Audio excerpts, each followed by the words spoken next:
जो आज उच्च न्यायालय का फैसला आया है यह स्वागत योग्य है, क्योंकि ये एक प्रगतिशील फैसला है, प्रोग्रेसिव जजमेंट समाज के लिए, और इससे समाज के अलग अलग समूहों यानी जातियों के गरीब लोगों को चिन्हित करने में भी सुविधा होगी।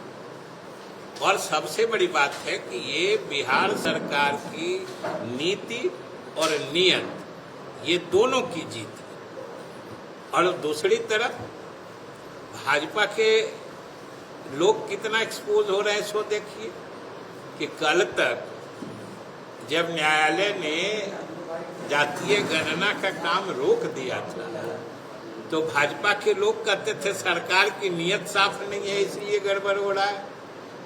और जब आज न्यायालय ने रोक हटा दी और जातीय गणना का काम जारी रखने की इजाजत दे दी तो आज भी उनको लग रहा नीयत साफ नहीं है। इसका मतलब भी साफ है कि सरकार की नीयत तो साफ थी, साफ है और साफ ही रहेगी।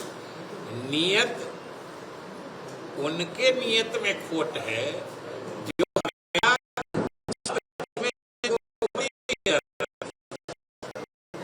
और आज सबको मालूम है कि जो लोग भी सरकार के इस फैसले के खिलाफ न्यायालय जाते हैं जरा उनका इतिहास भूगोल पता कर लीजिए।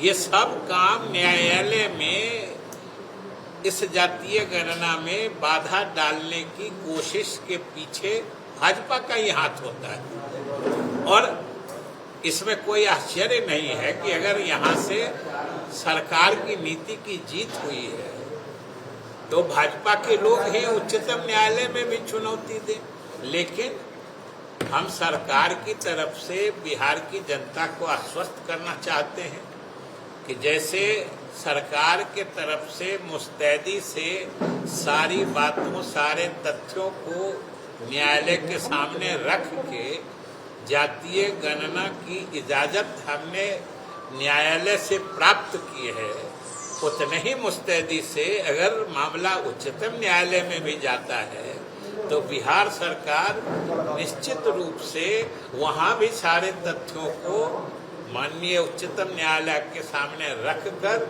जातीय गणना को जारी रखने के फैसले का अनुरोध करेगी। और हमें पूरा विश्वास है कि उच्चतम न्यायालय से भी ये न्याय हमको मिलेगा। क्या लगता है सर, अब दूसरे प्रदेशों में भी इसकी मांग उठने लगेगी जातीय गणना या जनगणना की?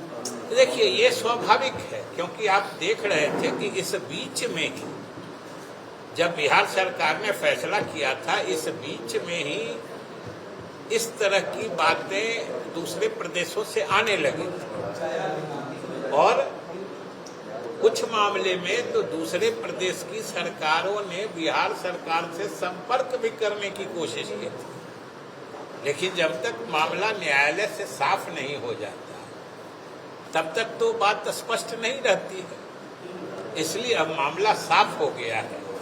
ये अलग बात है कि भाजपा के लोग या भाजपा समर्थित जो बुद्धि विलासी लोग हैं ये लोग उच्चतम न्यायालय में भी पेच फंसाने की कोशिश कर सकते हैं। नेता प्रतिपक्ष कह रहे हैं कि क्या जातीय जनगणना से अपराध रुकेगा, अराजकता रुकेगी, करप्शन रुकेगा? जातीय गणना के बारे में कराने के मकसद के पीछे किसी ने ये बात कही है क्या? किसी ने ये दावा सरकार ने किया है कि ये गणना अपराध रोकने के लिए कराया जा रहा है? उनका कहना है कि उनका कहना है कि आप ये सवाल क्यों नहीं पूछते? अभी ज्यादा जरूरी है। सवाल है कि ये तो कहे ये तो अब क्या कहे अब नेता प्रतिपक्ष इधर सामने सर है कि जब बात कोई दावा करे सरकार, अब ये काहे नहीं पूछे जी इससे बेरोजगारी भी दूर नहीं होगी? ये नहीं बोले, कहिएगा ये भी आप करा दीजिएगा। खाली अपराध की स्थिति में बेरोजगारी भी बोलिए, खेत को सिंचाई नहीं मिलेगा ये भी बोलिए, सब बात इस चीज में जोड़। लेकिन सर लॉ एंड ऑर्डर काफी खराब हो गया बिहार में। अब ये बात अभी जातीय गणना की है, बिहार सरकार की नीति की और नियत की जीत हुई है। आज बात यहीं तक रहने दी, कानून व्यवस्था के फिर बारे बात करेंगे। फिर हमेशा बात किए हैं, हमेशा बात करेंगे और विधि व्यवस्था पर नियंत्रण हम लोग करते रहे हैं। और अगर कुछ अपराध हुए हैं तो अपराधी पकड़े गए हैं और हम आपको सरकार की तरफ से आश्वस्त करते हैं कि जिस अपराध की आप चर्चा कर रहे हैं उसके अपराधी भी पकड़े जाएंगे।